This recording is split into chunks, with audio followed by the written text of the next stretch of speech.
19 juin dernier, le sud de l'Aisne a été victime d'un violent événement climatique. De nombreuses communes ont été frappées par une tornade, des vents violents et une pluie de grêle qui ont provoqué des coulées de boue, des inondations, des dégâts de toiture et des chutes d'arbres. En quelques dizaines de minutes, nos villages ont été durement touchés. Certains ont été ravagés. Des entreprises ont subi de lourds préjudices, en particulier des exploitations agricoles et viticoles. Je joins à mes propos ma collègue Elisabeth Clobours, présidente de la communauté de communes de Charly-sur-Marne, dont plusieurs communes ont été parmi les plus touchées.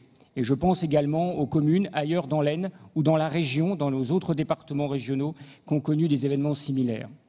Nous avons le 20 juin, malgré les circonstances, assuré la tenue des bureaux de vote, non sans difficulté pour certains d'entre nous, mais là encore, je veux saluer le sens des responsabilités des maires. Je témoigne ici, Monsieur le Président, de votre réactivité. Dès le 22 juin, vous êtes venu à la rencontre des élus municipaux des villes sinistrées. Vous avez pu constater les attentes, les craintes de mes collègues maires, les interrogations sur les conséquences de cet événement, sur les accompagnements. Ce jour-là, la principale interrogation portait alors sur la reconnaissance de l'état de catastrophe naturelle et la nécessité de mettre en place un comité de suivi. Je salue, oui, votre efficacité, votre pragmatisme lorsqu'au sorti de cette réunion, vous êtes allé à Beauvais, durement touché, retrouver le ministre de l'Intérieur, Gérald Darmanin, et que vous l'avez convaincu de revenir avec vous dans le sud de l'Aisne l'après-midi même. Cette visite aura permis d'accélérer la reconnaissance de l'état de catastrophe naturelle et la mise en place de ce comité de suivi. Depuis, nous échangeons régulièrement. Je vous fais remonter les besoins, les attentes des entreprises et de nos communes. Cette délibération aujourd'hui vient en soutien aux entreprises. Elle est une première action concrète en soutien aux sinistrés. Je salue ici également la réactivité des services régionaux qui ont su s'adapter à la situation et proposer des dispositifs d'accompagnement. Ceux-ci venant en complément des dispositifs existants déjà pouvant être également mobilisés.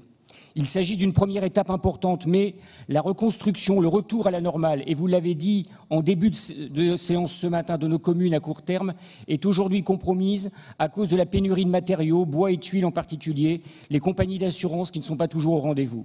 Le milieu agricole est durement touché. Des outils de production et les productions elles-mêmes ont été détruites. Des maraîchers, des arboriculteurs, des horticulteurs sont aujourd'hui dans des situations de grande détresse et de difficultés économiques. Localement, je travaille avec la Chambre d'agriculture qui, dans l'Aisne, estime à 50 000 hectares impactés et des dégâts estimés à 100 millions d'euros, et les services de l'État à définir les besoins au cas par cas. À la rentrée, je ferai des propositions à la vice-présidente et à l'exécutif pour, au-delà encore des dispositifs existants, nous puissions apporter notre soutien au maximum de sinistrés. Du soutien direct aux communes, comme par exemple pour la rénovation de nos églises, très souvent touchées, aux édifices communaux, allant jusqu'au soutien aux entreprises et au monde agricole et viticole, la région des Hauts-de-France, grâce à votre volontarisme, est au rendez-vous. Je veux ici témoigner, pour être au quotidien avec les collègues et le monde économique de mon territoire, de notre reconnaissance. Je vous remercie.